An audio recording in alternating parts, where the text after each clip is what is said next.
मुनित्रयं नमस्कृत्य तदुक्तिः परिभाव्य च वैयाकरणसिद्धान्ता कौमुदीयं विरच्यते।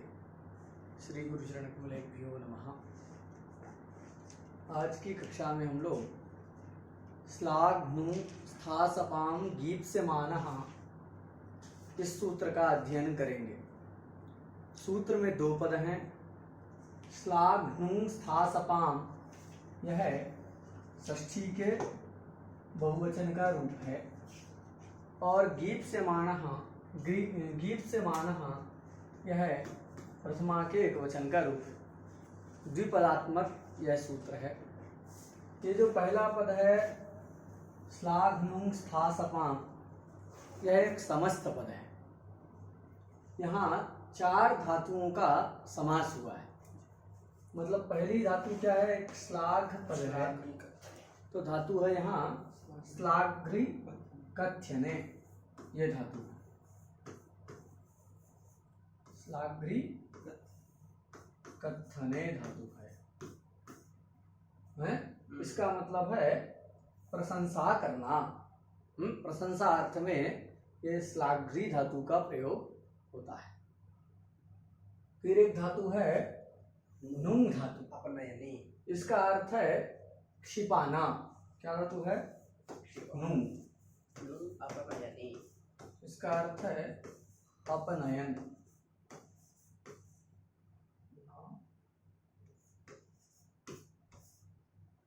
अपनयने। और स्था धातु का अर्थ है गति निवृत्ति। तो पाठ ऐसा है स्था गति निवृत्तौ। और अंतिम में है सप उपालंभने। सप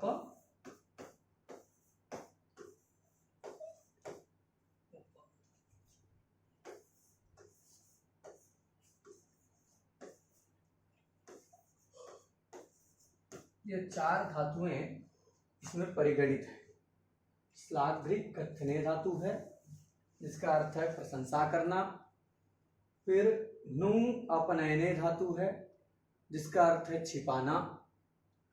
स्था गति निवृत्तौ धातु है जिसका अर्थ है स्थिर होना। और सब उपालंभने का मतलब है उल्हाना देना। उपालंभ मतलब उल्हाना देना। तो ये चार धातुओं का परिगणन इस सूत्र में किया गया है। और यहाँ श्लाघ्नु स्थासपाम के बाद में प्रयोगे इस पद का अध्याहार करना है। क्या कर लेना है? प्रयोगे पद का अध्याहार करना है। प्रयोगे पद का जब अध्याहार करेंगे तो क्या होगा? श्लाघ्नु स्थासपाम प्रयोगे, मतलब इन चार में से किसी एक धातु का प्रयोग रहने पर जो गीप्स्यमान होता है उसे गीप्स्यमान की संप्रदान संज्ञा इस सूत्र के द्वारा होती है। गीप्स्यमान का मतलब क्या है? तो लिखते हैं बोधयितुम इष्टः।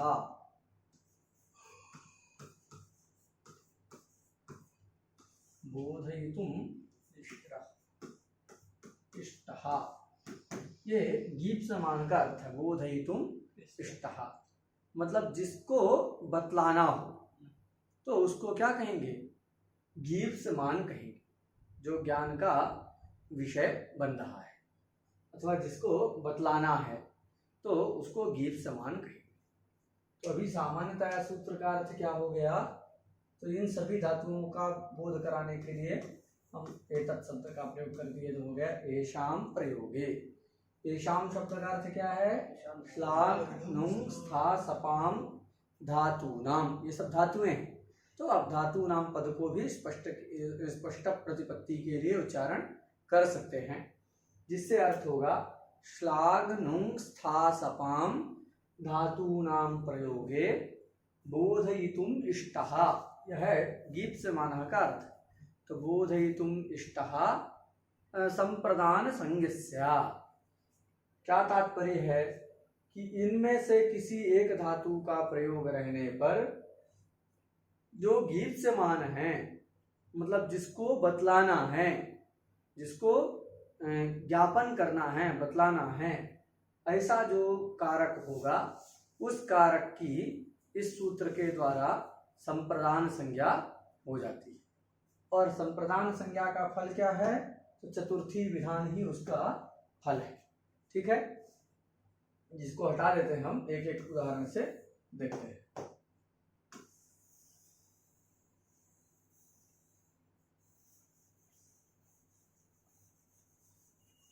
चलो, क्या उदाहरण दिया है? गोपी स्मरणात् स्मरात् कृष्णाय श्लाघते। गोपी स्मरात्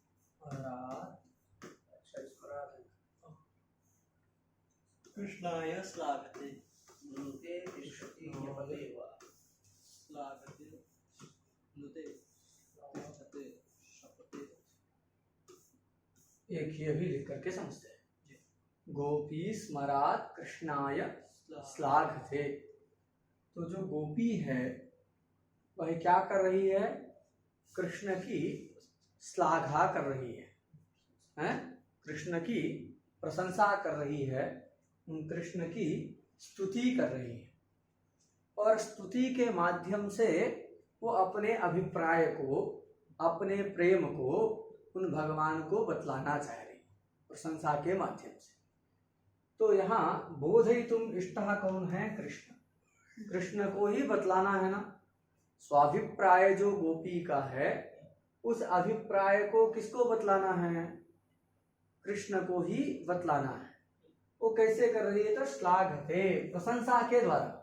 तो भगवान की प्रशंसा करती है, भगवान की स्तुति करती है। तो उनकी स्तुति करके जो स्वगत भाव है, उस स्वगत भाव को भगवान कृष्ण को वह निवेदित कर रही है, बतला रही है। तो यहाँ गीप्यमान हो गया कृष्ण। अतः कृष्ण की संप्रदान संज्ञा प्रकृत सूत्र से हो जाती है। और संप्रदान संज्ञा का फल क्या है? तो जो है चतुर्थी संप्रदान सूत्र के द्वारा चतुर्थी आ गई। तो क्या बन गया? कृष्णाय श्लाघते। ये श्लाघा क्यों कर रही है? तो उसमें ये हेतु के रूप में प्रयोग किया स्मरात्। स्मरात् तो मनमथ वशात्। स्मर का मतलब मनमथ होता है। तो मनमथ वशात्, काम वशात् क्या करती है? कृष्ण की श्लाघा करती है, उनकी प्रशंसा करती है। और उसके माध्यम से वो भगवान समझते हैं कि अपना प्रेम जो है बतला रही है। तो किसी की प्रशंसा करें तो समझ जाता है कि इसके हृदय का क्या भाव है, किस अभिप्राय से यह प्रशंसा कर रहा है। तो उसी प्रकार स्वाभिप्राय को बतलाती है। तो जिसको बतलाना है ऐसा कौन है? कृष्ण है। अतः उसी से उसकी संप्रदान संज्ञा होकर चतुर्थी विभक्ति आ जाती है। दूसरा उदाहरण देखिए, प्रयोग तो यही है, बस क्रिया बदल गई है। तो क्या है एक दूसरा? घुनुते। घुनुते ये प्रयोग किया ना कि गोपी स्मरात् कृष्णाय श्लाघते। नहीं, कृष्णाय घुनुते, ये वाला हो गया। अभी ये वाला विचार कर रहे हैं। तो घुनुते क्या अभिप्राय है? कि जो गोपी है वह स्मरवशात, मनमथ वशात क्या करती है? कृष्ण को छिपाती है। किससे छिपाती है? तो जो अन्य गोपियां हैं, किसी के घर में भगवान कृष्ण गए हैं और कृष्ण के प्रति उसका अनन्य अनुराग है, अत्यंत प्रेम है। तो वो एक दूसरी सखी आके पूछती है कृष्ण आए क्या? तो सोचती है बता दी तो शायद ये बुला के ले जाए अपने यहाँ, हैं? तो इस अभिप्राय से दूसरे गोपी से भगवान को छिपाती है। उसके घर में बैठे हैं और वो कहती है कि नहीं नहीं, हमने तो देखा नहीं, वो तो बिल्कुल आए नहीं इधर। तो ऐसा जो है अन्य गोपियों से वो क्या करती है? भगवान कृष्ण को छुपाती है। तो यहाँ पर क्या है? वह ये छुपाने के माध्यम से भी क्या है? कृष्ण को अपना प्रेम ही बतलाना है कि भगवान को लगे कि देखो कितना प्रेम करती है, कि हमको चाहती है कि यही रहा है, ये जो है कहीं जाए ना। तो इस प्रकार का स्वाभिप्राय को ही बतलाना है। तो यहाँ छिपाना किससे है? छिपाना तो अन्य गोपियों से है। उसके लिए प्रयोग टीकाकारों ने किया सपत्नीभ्यः, कि उनको ऐसा लग रहा है जैसे वो हमारी सौत हों, अतः उनके पास नहीं जाने देना है। इस भाव से वह कृष्ण को छिपा करके अपने यहाँ रखती है। तो है क्या कि यहाँ सपत्नियों से जो अन्य गोपियां हैं उन गोपियों से भगवान को छिपाया जा रहा है, और उस छिपाना क्रिया के माध्यम से जो घ्नुति क्रिया है, क्या क्रिया है? घ्नुति। संस्कृत में उसको छिपाने को कहेंगे घ्नुति। तो ये जो घ्नुति क्रिया है, उस घ्नुति क्रिया के द्वारा स्वगत जो अनुराग है, उस अनुराग को भगवान कृष्ण को वह बतला रही है। शब्दता नहीं कहती है, इसी व्यवहार से ही वह अनुराग उनको पता चल रहा है। तो घ्नुति के माध्यम से कृष्ण के प्रति जो उसका प्रेम है, वह प्रेम प्रकट हो रहा है, वह कृष्ण को बतलाया जा रहा है, कृष्ण को ज्ञात हो रहा है।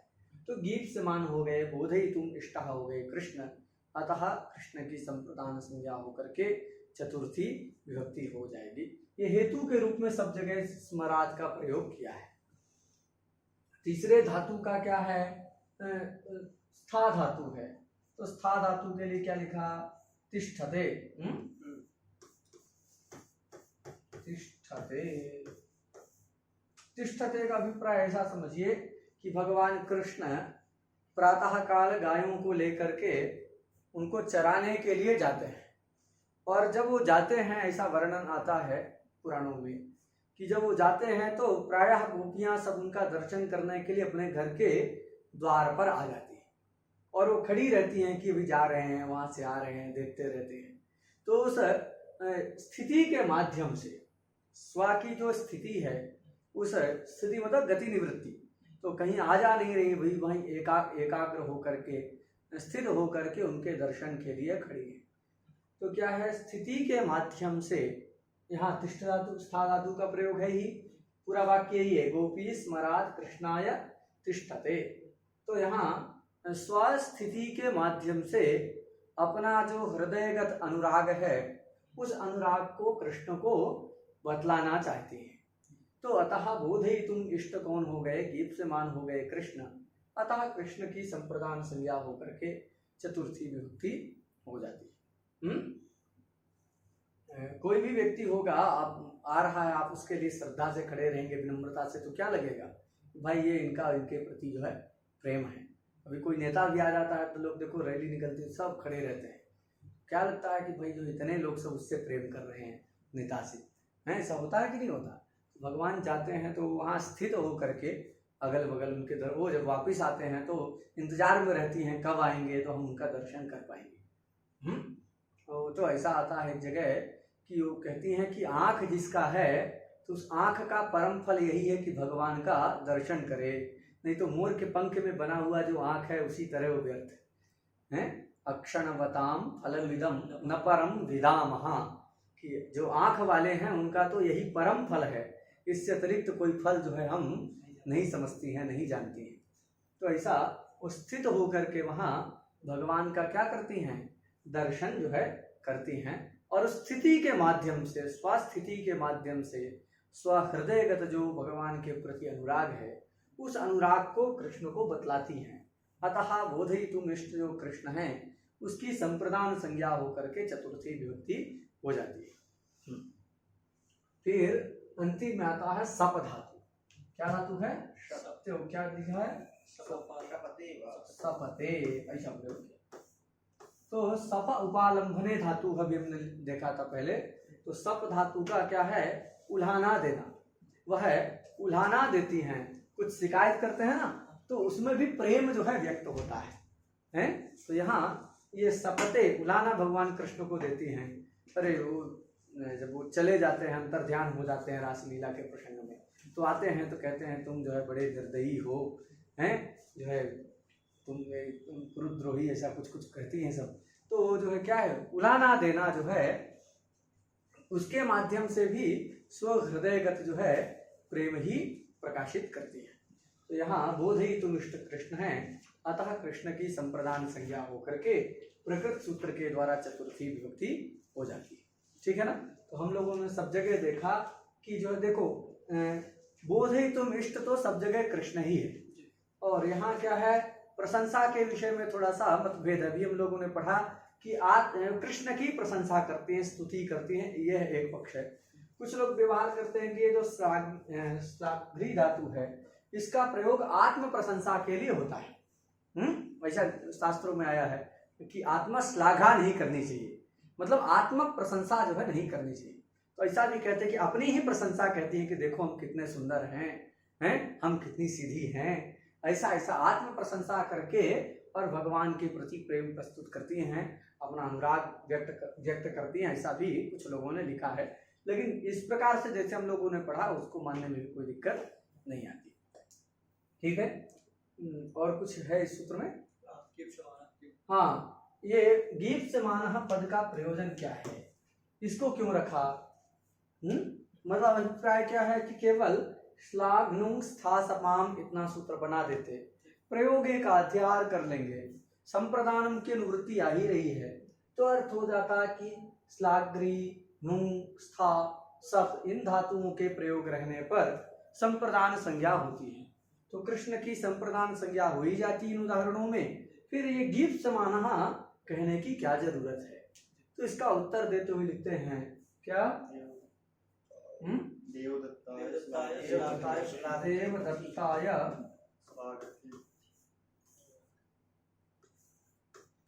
श्लाघते पथि, देवदत्ताय श्लाघते पथि। अब यहाँ भी देखो श्लाघ्री धातु का प्रयोग तो है ही, अगर गीप्समान नहीं कहेंगे तो अर्थ यही रहेगा कि इन धातुओं के प्रयोग रहने पर संप्रदान संज्ञा होती। तो जैसे देवदत्त की संप्रदान संज्ञा हो रही है, वैसे पथ की भी, मार्ग की भी क्या होने लगती? संप्रदान संज्ञा होने लगती। लेकिन हमने क्या कह के रखा है? गीप्समानः कह के रखा है। तो बतलाना किसको है? रास्ता को नहीं बतलाना है। रास्ता में देवदत्त मिल गया तो उसको कोई अपना अभिप्राय बतला रहा है, स्वतात्पर्य बतला रहा है। तो बोधयितुम इष्टः कौन है? देवदत्त ही है। देवदत्त को ही स्वाभिप्राय बतलाना है, रास्ता तो अभिप्राय नहीं समझता है ना, तो रास्ता को नहीं बतलाना है। यही इसीलिए गीप्समानः पद दिया कि जो ये पथ इत्यादि की क्या ना हो, संप्रदान संज्ञा ना हो, अतः इसकी अधिकरण संज्ञा होकर सप्तमी व्यक्ति हो जाती है। तो देवदत्ताय श्लाघते पथि। ये उदाहरण के विषय में हम स्पष्ट कर दें, ये जो है स्मरात पद को हेतु के रूप में लोग प्रयोग किए हैं। व्याख्याकारों ने सब जगह लिखा, क्या कहते हैं कि स्मरात मतलब मनमथ पीड़ा वशात है, काम पीड़ा वशात ऐसा करते हैं। अब पता नहीं उसका अभिप्राय क्या है। ऐसा भक्त लोग ऐसा कहते हैं कि गोपियों का जो अनन्य प्रेम है उसी को जो है काम की संज्ञा जो है दी गई है, और लौकिक कोई काम जो है नहीं है, ऐसा अभिप्राय लोग वर्णन करते हैं। चलो, तो ये सूत्र हो गया। इसके आगे वाला सूत्र भी पढ़ी लेते हैं। क्या सूत्र है? धारे रुक्तमरण। हाँ,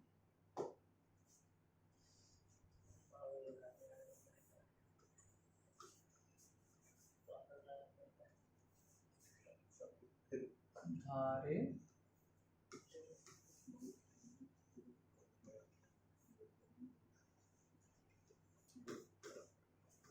ठीक है ना जी?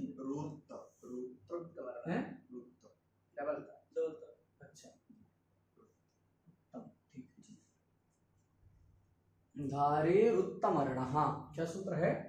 धारे रुत्तमर्णः, ये सूत्र। देखो अभिप्राय तो और भी बहुत सारा है, पूर्व सूत्र में भी था, लेकिन पंक्त्यर्थ समझ में आ जाए, उदाहरण का अभिप्राय समझ में आ जाए, इतना ही हम लोग विचार कर रहे हैं कौमुदी के अनुसार।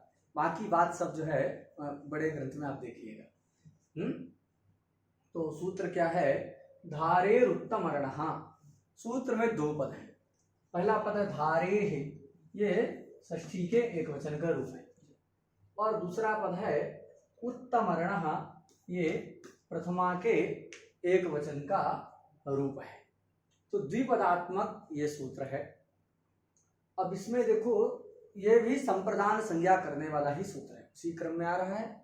तो इस सुधारे उत्तमर्णः सूत्र के द्वारा भी संप्रदान संज्ञा का विधान किया जा रहा है।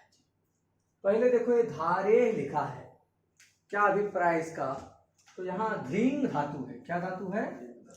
ध्रींग धातु है अवस्थान अर्थ में। किस अर्थ में है? ध्रींग अवस्थाने। अवस्थान मतलब अपने स्वरूप में स्थित रहना, वो स्थित रहने को ही क्या कहते हैं? अवस्थानम। मतलब स्थित रहना, कुछ विकृत नहीं होना, कुछ वो ना होना, अपना जो स्थिति है, वास्तविक स्वरूप है, उसमें स्थिर रहने को ही अवस्थान कहते हैं। अवस्थान मतलब स्थिर रहना। इस अर्थ में जो है अवस्थान का प्रयोग होता है। क्या है? तदा दृष्टु स्वरूपे अवस्थानम, ऐसा योग सूत्र में एक आता है। तदा दृष्टु स्वरूपे अवस्थानम, स्वरूपे मतलब स्वस्वरूपे अवस्थानम, स्थिति। तो स्थिति अर्थ में ही ये धृंग धातु का प्रयोग है। और उसी धृंग धातु से जब अणिच प्रत्यय करते हैं, क्या करते हैं? अणिच प्रत्यय करते हैं हेतुमती च से, तो हेतु हेतुमत भाव में ऋच प्रत्यय करने पर क्या होता है? ऋच का ही बच जाता है और इन री को वृद्धि होकर के आर हो जाता है, तो धारी ऐसा धातु बनता है। ठीक है ना? तो धारी कैसी धातु है? ऋजंत धृंग धातु। क्या धातु है? ऋजंत धृंग धातु है। धृंग अवस्थाने, धृंग अवस्थाने। ठीक है ना? तो इसका अर्थ क्या होगा? धारे का ऋजंत धृंग अवस्थाने धातु हो। ठीक है ना? इतना अर्थ जो है धारे पद का हो रहा है। ऋजंत ये कैसे हो गया, समझ में आ गया ना? एकदम स्पष्ट। धातु थी पहले धृंग अवस्थाने, उससे जो है ऋच प्रत्यय करते हैं। ऋच में णा और चा की संज्ञा हो जाती है इन दोनों की, और बचता केवल क्या है? ई मात्र जो है शेष बचता है। और ये जो ई बचता है, अब ये ऋच प्रत्यय है, अतः री को यहाँ भी अनुबंध लोप होके ये जो गा है ये चला जाता है, तो बचता केवल ध्री है। और री को वृद्धि कर दिए तो हो गया आर। कैसी हो गई? धार, यहाँ हो जाएगा धार, और ये प्लस ई मिला के धारी, और उसके षष्ठी में बनाया धारे, ये षष्ठ्यंत पद। इसका अर्थ क्या हुआ? ऋजंत धृंग अवस्थाने धातु हो। बात सुना गई कि इस धातु का जब प्रयोग रहेगा तो क्या होगा? उत्तमर्ण। जो उत्तमर्ण है वो क्या होता है? उत्तमर्ण संप्रदान स्यात्। उत्तमर्ण जो है वो क्या होता है? प्रदान संज्ञा स्यात्। ठीक है? उक्त संज्ञा मतलब संप्रदान संज्ञा। वृत्ति में उक्त संज्ञा लिखा है। उक्त मतलब जो संज्ञा अभी बताई गई, तो क्यों कौन संज्ञा बताई जा रही है? संप्रदान संज्ञा का ही निरूपण चल रहा है। इसलिए अर्थ होगा कि धारयते है प्रयोगे, ऐसा वृत्ति में लिखा है। धारयते है प्रयोगे का मतलब क्या है? ऋजंत धृंग धातु, ऋजंत धृंग अवस्थाने धातु हो प्रयोगे। ऋजंत जो धृंग अवस्थाने धातु है, उस धातु का प्रयोग रहने पर जो उत्तमर्ण है वह उत्तमर्ण संप्रदान संज्ञक होता है। वृत्ति का अर्थ समझ आ गया? अभी ये तो अक्षरार्थ लग रहा है कि हम समझ गए। ठीक से समझना है तो क्या है? इतना तो आ रहा है। ये उत्तमर्ण है, एक नया शब्द दिख रहा है। इसका उत्तमर्ण का अर्थ क्या होता है? तो उत्तमर्ण शब्द का अर्थ होता है ऋणदाता। उत्तमर्ण शब्द का अर्थ क्या होता है? इसका अर्थ है ऋण दाता। तो जो ऋणदाता है उसको क्या कहते हैं? उत्तमर्ण कहते हैं, ऋण को देने वाला। अब ऋण क्या है? तो ऋण उसको कहते हैं जो किसी दूसरे का धन है, तो अन्य स्वामिक धन को, दूसरे के धन को एक निश्चित काल के लिए ले लिया जाए। किस बुद्धि से? कि पुनः हमको वापस करना है, तो पुनः प्रत्यर्पण बुद्धि से पुनः वापस करना है। इस बुद्धि से एक नियत काल के लिए, फिक्स समय के लिए ले लेना है। और उसमें क्या होता है? उसका कुछ ब्याज भी देना पड़ता है। तो शास्त्रों में ऐसी व्यवस्था बताई गई कि जितना आप धन लिए हैं उस धन का 80%, 80वां भाग जो है प्रति महीने जो है ब्याज के रूप में उसमें जुड़ता रहे। 100 रुपए लिए हैं तो 100 रुपए यदि आपने किसी से लिया, 100 रुपए आपने किसी अन्य व्यक्ति से लिया, और ले करके कहा कि भाई हम अगले महीने में अथवा उसके अगले महीने में दे देंगे, तो वो धन लेंगे, फिर उस 100 रुपए का जो 80वां भाग है उसको 80 भाग में बांट लिए, तो उसका जो 80वां भाग है 1 रुपया कुछ आएगा संभावित, तो उतना पैसा जो है उसमें फिर वो जुड़ जाएगा 1 महीने के बाद। तो ऐसा जो है उसका जो जितना दिया था उसमें वो बढ़ता रहता है, ऋण क्या होता रहता है, अधिक होता रहता है। तो जिसका धन अधिक होता रहता है उसको क्या कहते हैं, उत्तम ऋण कहते हैं। तो वही ने ऋण दिया है, तो जो स्वामी ऋण देता है, ऋण मतलब वो धन एक नियत काल के लिए दूसरे को दिया जाने वाला जो धन है, उस धन को क्या कहते हैं, ऋण कहते हैं। अरे उस धन को ऋण कहते हैं।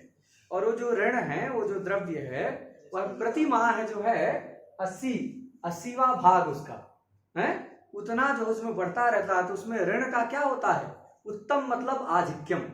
उत्तम शब्द का अर्थ क्या है, आधिक्य। तो ऋण जो है उत्तम होता रहता है, मतलब और अधिक बढ़ता रहता है। तो जिसका वो ऋण, जिसका धन अधिक बढ़ता रहता है उसको क्या कहते हैं, उत्तम ऋण कहते हैं।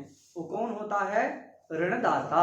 उत्तम ऋण शब्द का सीधे सीधे व्याख्या क्या है, ऋणदाता। ऋण देने वाला जो व्यक्ति है उसको उत्तम ऋण कहते हैं। क्यों कहते हैं, तो उसका कारण हम लोगों ने जाना कि ऋण मतलब क्या है, एक निश्चित समय के लिए, नियत काल के लिए दूसरे के धन को लेना। किस बुद्धि से, प्रत्यर्पण बुद्धि से, पुनः वापिस करना है, इस बुद्धि से, इस अभिप्राय से उसको लेना, और फिर उसको ऋण कहते हैं। फिर वो जो ऋण होता है वह 80वां भाग के अनुसार, ऐसा याज्ञवल्क्य में शायद है, देखिएगा याज्ञवल्क्य स्मृति में बताया है कि कितना ऋण जो है वो ब्याज की व्यवस्था होनी चाहिए।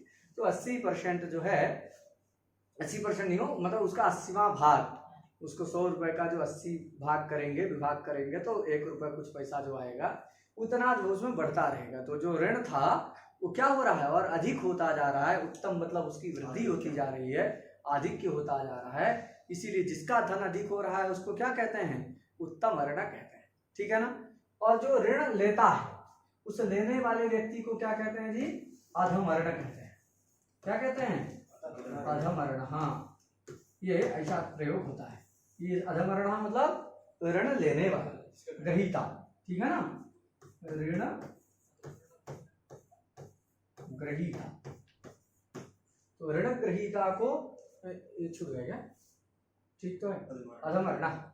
तो ऋण ग्रहीता को अधम ऋण कहते हैं और ऋणदाता को उत्तम ऋण कहते हैं। ठीक है ना। इसलिए हम लोगों ने जाना क्योंकि संज्ञा किसकी करना है, उत्तम ऋण की संप्रदान संज्ञा करना है।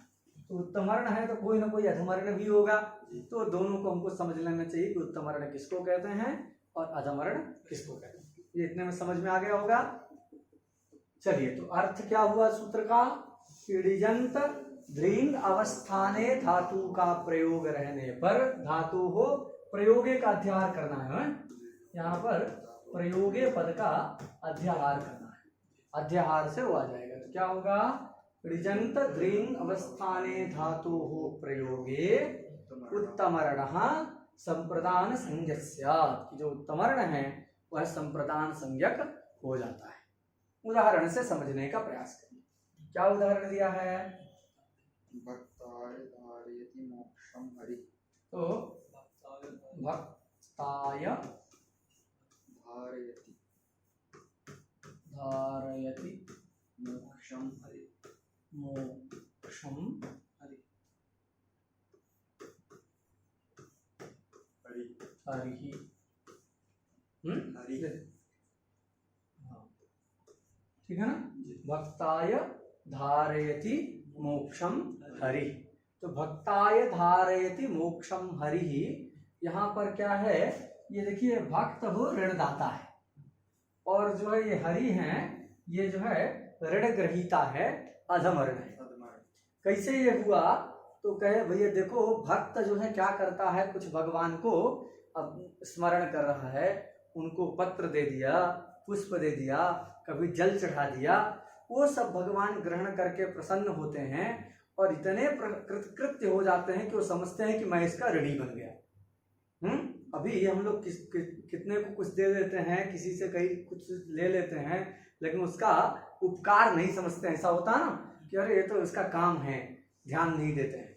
लेकिन भगवान थोड़ा भी कुछ यदि ग्रहण करते हैं तो अपने आप को क्या समझने लगते हैं, वो अपने आप को ऋणी समझने लगते हैं कि मैं इसका आज से क्या हो गया, ऋणी हो गया।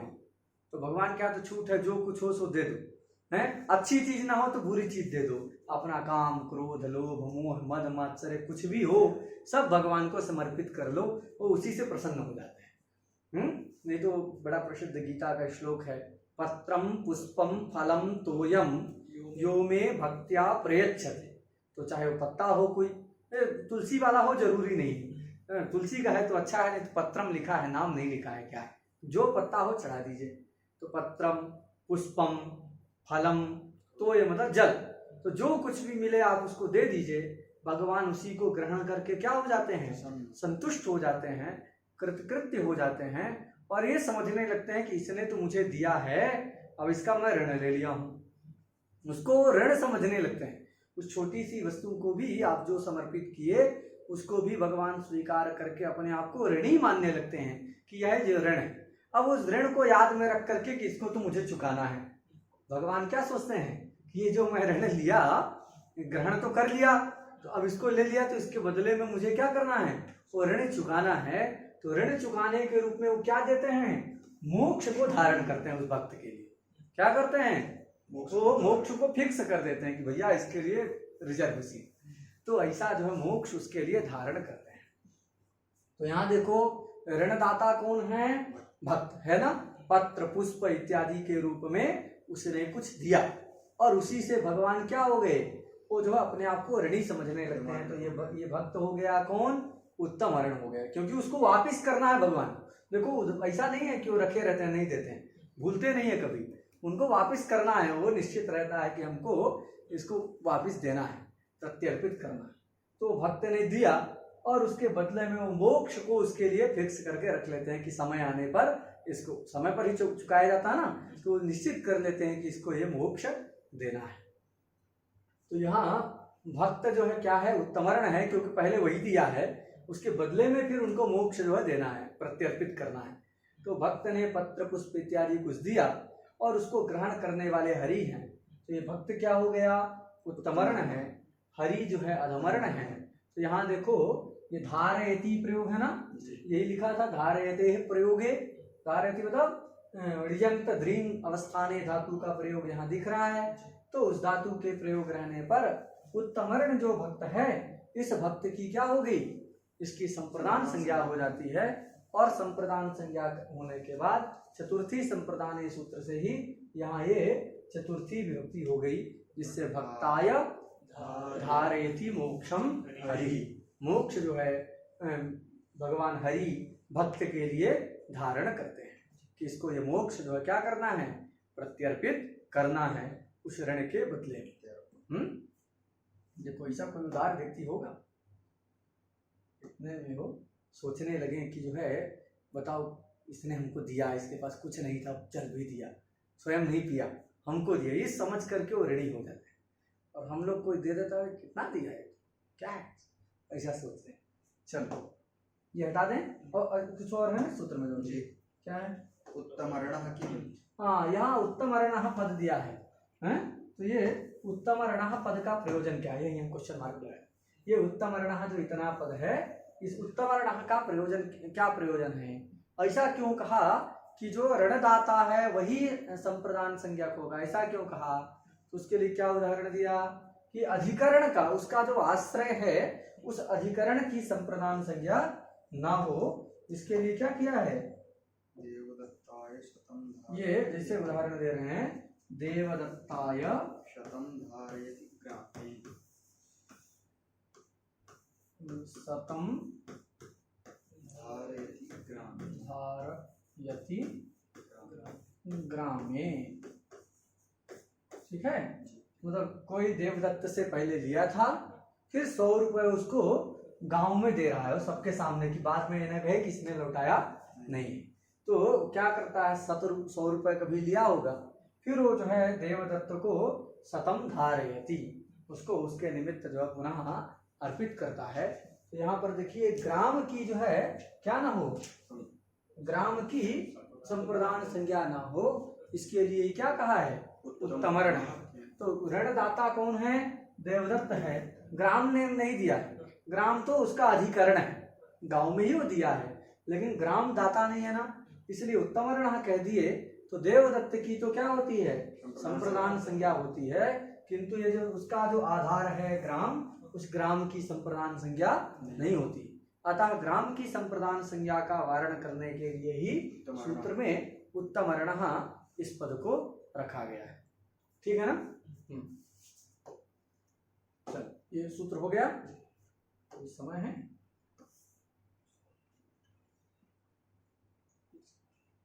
चलो इतना ही रखते हैं। 47 हो गया, 47 15 में नहीं हो पाएगा, छोड़ दो। ठीक है।